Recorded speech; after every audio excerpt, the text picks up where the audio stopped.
8 exponent x plus 2 exponent x equals 130. Okay. All right. So we can write 8 as 2 exponent 3.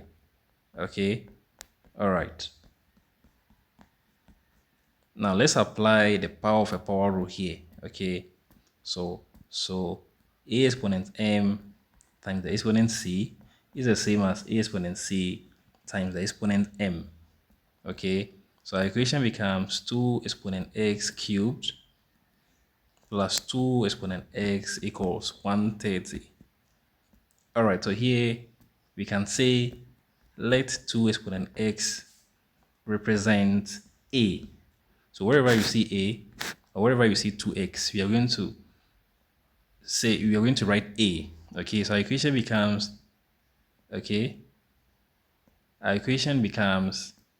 a cube plus a equals 130.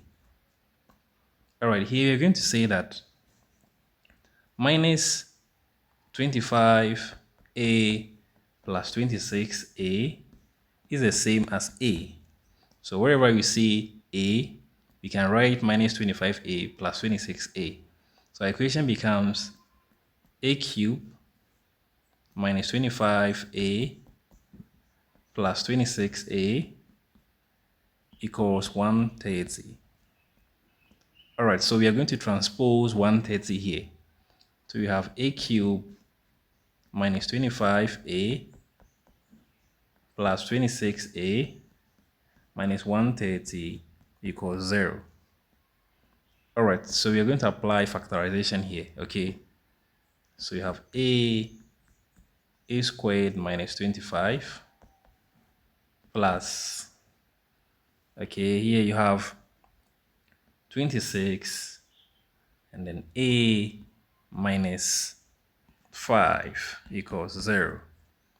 All right, now equation becomes a times a squared minus 25 can be written as 5 squared, okay, plus 26 times a minus 5 equals 0.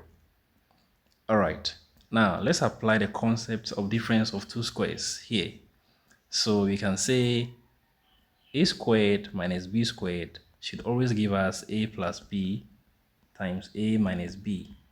Therefore, we are going to have a times a plus 5, a minus 5, plus 26 times a minus 5, minus 5 equals 0. All right.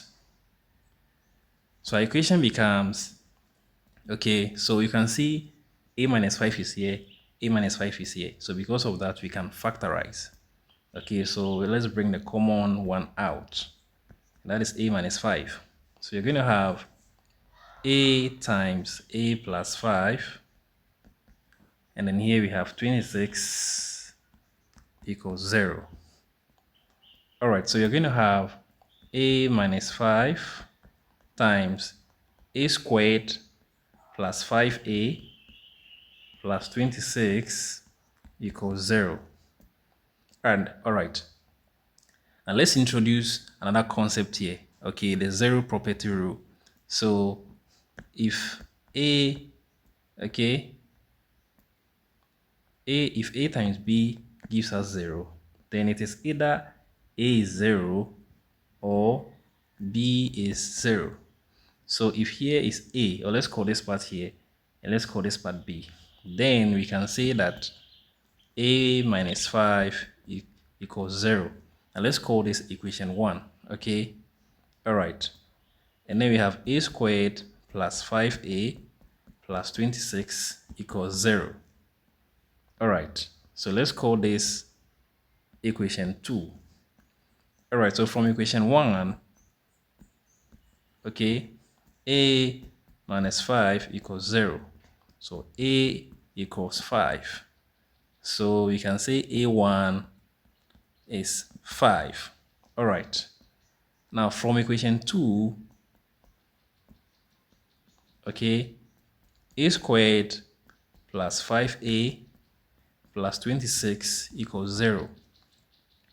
All right, so this is a quadratic equation, okay? Now, let's use the determinant concept to check our equation, okay? Now, before we apply the concept or before we apply the determinant, let's use this equation here. All right, so we are using this you're going to compare our equation to what we've stated here, okay? All right, so when we compare, we discover that A is 1, B is 5, and C is 26. All right, now let's apply the determinant. Now, delta equals B squared minus 4AC. Okay, so the determinant equals, or delta equals 5 squared minus 4 times 1 times 26.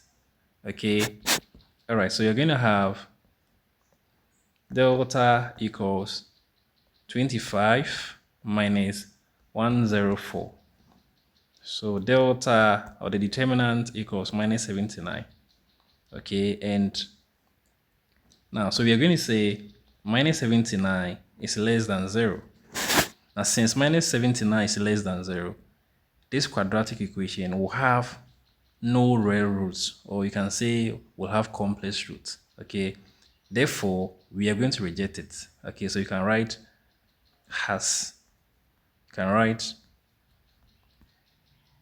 this quadratic equation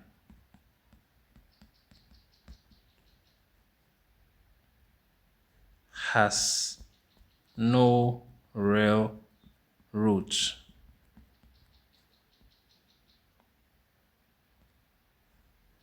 Therefore, okay, and so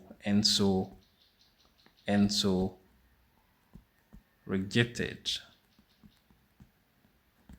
Okay, now we are rejecting this quadratic equation because we are looking for real root or real solution. Okay, all right, so we say from equation 1, a1 is 5. Okay, now but a stands for 2 exponent x. Okay, therefore we can say 2 exponent x equals 5. All right, now this base and this base are not the same, so you cannot apply the one-to-one property of exponential functions. So let's apply logarithm. So we say log 2 exponent x equals log 5. All right, now let's apply the concept of logarithms. So we say, okay, we're applying the logarithm definition. So we say log a exponent n base b should give us n log a base b.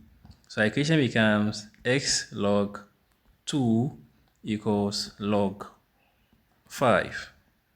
All right, so we're going to have x log 2 equals log 5. Now you want to make x the subject of the equation. So we divide here by log 2 and then here by log 2. So this and this will cancel. So you're going to have x equals log 5 over log 2. Okay. All right. Now log a over log b is the same as log a base b. Okay, so our equation becomes x equals log 5 base 2.